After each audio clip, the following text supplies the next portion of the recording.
And how's it going, guys? It's Daniel here. So today we're going to be looking at game 2 from that practice match I was talking about in the previous video. If you haven't seen the previous video, I will put a link in the description. So essentially, we're in the chess.com club league and we're playing a practice match, kind of a preseason match. All these details I put in the previous video, so you can just watch it there if you're not familiar with it. With that said, let's look at the game. So this was a 2-game series against the same opponent, so I'm playing this guy again, MNH Bouillon, but with black this time. So he started with e4, and I decided to play the French, which is pawn to e6. So d4, d5. One thing I will say about the French, many people don't like it because it's a little bit passive. You know, the bishop is kind of bad, and really I don't blame you. Even sometimes I don't really like the French all that much. The thing about the French is, if white really knows what they're doing and you don't know as much as what you're doing, then you could get squashed. While, on the other hand, believe it or not, if you're black and you know what you're doing and white messes up, you can actually get a very good position. And that is what happened in this game. White just strategically misplayed it, and, you know, spoiler, but I got a good position. We'll just say that. So e5, c5. So the point behind this is you're essentially fighting for the d4 square. So they play c3, rightfully so, defending it. Knight c6, knight f3. I played bishop to d7. And here is when they blundered strategically. D takes c5. You never want to, like, release the tension, the center, in this French structure, you know, unless there's some reason you have to. You know, the most common moves, I mean, bishop d3 is pretty common, I believe. Oh gosh, I don't remember the theory. It's been a while since I played this. Okay, I'm just cheating and looking at the Explorer. So a3 is pretty common to pair b5, bishop to e2. Okay, bishop e2 is the most common move. So, I mean, one example line you might see, a lot of people like this line with bishop d3. It does gambit a pawn after takes, and queen b6. So that's, I mean, that's the idea, that, you know, to gambit a pawn. Now, some people chicken out and play bishop c2, but most people, if they know their stuff, castle, and then I take the pawn, and I believe knight c3 is the move here. You don't really want to take the pawn. I've just been told it's too dangerous to take. You're already up a pawn. I believe a6 is the move here. Prevents knight b5 and such, and also gives my queen a retreat square if she wants it. And I believe, I mean, bishop e3. I'm just rattling off some moves. Queen to b4. You're up a pawn, but clearly black has better development, and you know, you're undeveloped, but you're up a pawn. So that's just one example line. So after bishop d7, they just play d takes c5, and it's really just a bad position for white from here already. Because bishop c5, bishop to d3, I played queen to c7, hitting this pawn, and also the knight is targeting it. Queen to e2, and here I played, you know, the pawn doesn't really need to be attacked much further, from what I can tell. Well, I mean, I guess I could try stuff like knight e7, knight g6, but I haven't really looked into it, and I don't really think it's all that productive. So I just played f6. But the point is, after ef6, knight f6, let's look at my position. I am almost completely developed. All I need to do is castle, then my rooks will be connected. You know, all these good pieces are out, and most importantly, I have a pretty strong center. I pretty much have 2 central pawns, and white has 0. So these guys can really make an impact, and make this bishop good. That's your goal out of the French, to make that light square bishop, who, on move 2, was deemed a bad bishop. You really want to make it good. So, you know, e5 is going to do that no problem in the future. Now, you don't want to rush to play a move like e5, because I know I always have it in the future. So, here was a little bit of a weird moment. He played knight g5, and I castled without thinking much. So, what happened was, so castles is actually correct, but I technically blundered by my mindset, but it's actually, I'll just explain it to you. So, castles, my plan was knight e6, bishop e6, queen e6, and then to play rook to e8 and pin the queen. The problem is, well, obviously, I'm in check now, so I don't have time to pin the queen. So if that had happened, you know, they would just get away being up a pawn. I mean, I might have some compensation, simply because I'm better developed, and I can do stuff like, I mean, a line might go queen e2, rook e8, bishop e3, something like that, maybe d4, I don't know, I just feel like spitting out moves today. So the thing about knight g5 castles is actually correct, but not for the reasons I thought. Because if they do take the pawn with knight takes e6, there's actually this tactic I have with bishop to f2 check. Now, if queen takes f2, then I can at least take the knight. I haven't looked into. There might be better since, you know, there's this stuff going on, but maybe not. I can at least take the knight and get my material back. And yeah, I apologize, guys. I didn't analyze this game too much in advance, so I might be unsure about some things. Then obviously, if king f2, well, I mean, need I say more? The rook, you know, the knight make a double check. I can then take the knight next move, and it's all good from here. So, after castles, rook a to e8. Just play that lining up with the queen. I just put my a rook there because I wanted to leave my f rook on the f file, which is half open, so I thought it might be useful there.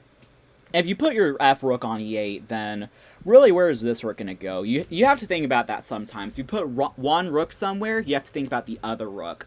So like on b8, c8, or d8, it's not going to be very great. So that's why rook a to e8 is the strategically better move. So my opponent played b4, I played bishop d6, you know, just eyeing the king side because I know that's where I'm going to want to play. Then he played h3, I played a6, he played a4. And this is where, just kind of like the last game, he's clearly playing on the queen side, just trying to get a pawn expansion there. So this is where I just decide, well, he's going to play b5, so I might as well just move my knight a little bit early, knight to e5.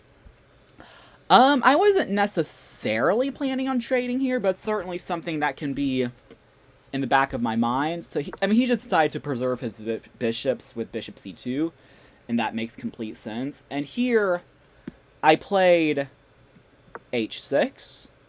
h6 is a little bit weakening because, you know, the light squares are weak, and that bishop is right there, but really at the moment, they don't really have anything. So knight f3, queen f3, I played knight to e4, you know, targeting the queen, and then after queen to d3. So this is where I kind of took a calculated risk. You know, it was kind of like, at this point of the match, it was already kind of over. You know, my team had, like, lost. I obviously still want to win this game, you know, for the rating points and just for the points for my team, but the match was lost, and I just decided, I have a good position out of the French. If this fails, then oh well. You know, it's a good game, I can learn from it. So, I started with bishop h2, king to h1, and I played knight takes f2, which, you know, as we'll see, is actually fine, but there was actually a better move I had here, a more dominant move. So it's essentially black to play and win, and I'll give you a second to pause the video if that's what you want to do. Alright, so I'm trusting that you pause the video. So what you actually have to do is rook takes f2. And rook takes f2 is simply crushing, because if rook takes f2, obviously there's this. It's not only is it a royal fork, but it's checkmate.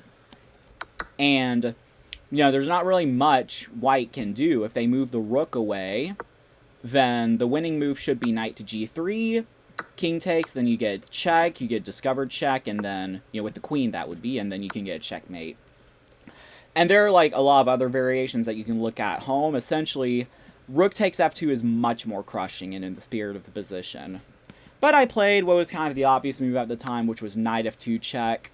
And then after rook f2, and this is why I was partly timed out with the whole calculated risk thing, I knew that queen to h7 check was possible. But I also knew that it did not lead to checkmate. And we can just see some variations. Queen to h7, I'm pretty sure, sorry guys, again, I didn't prepare for this. I'm pretty sure king f8 is fine, and then you can, I mean, I can check, then go, like, here, you know, and then, like, queen to g7 check, I'm pretty sure rook to f7 is fine.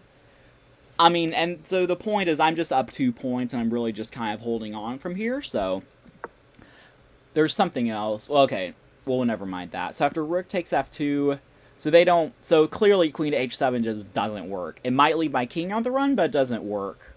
So they played bishop to e3, and then here is when I just decided, I'm just going to alleviate some pressure, play rook takes c2. Then after queen c2, I'm still up a pawn, and I'm doing well after bishop to f4. So I'm just up a pawn. I didn't get to checkmate them or anything, but, you know, we just play on from there. Still have my, you know, good center pawns. I have the bishop pair advantage now, so it's a pretty good position for me. Bishop d4, I played e5. He played bishop g1, clearly wanting to defend his king side from any future attacks. Rook f8, knight d2. I played bishop f5. He played queen b2. Rook to c8, hitting this pawn. Rook to c1, queen to f7, knight f3, just some shuffling around. I don't know, knight f3, I don't know if he blundered this or he was just wanting to alleviate some of the pressure of my bishops. Either way, it's winning. I mean, I feel like it does go without saying it's best just to keep the material, but my bishops were pressuring his king side, like crazy pressuring them. My queen might come into the game, and I can understand him wanting to give up the material, but it's still losing either way. I just have to work some for it.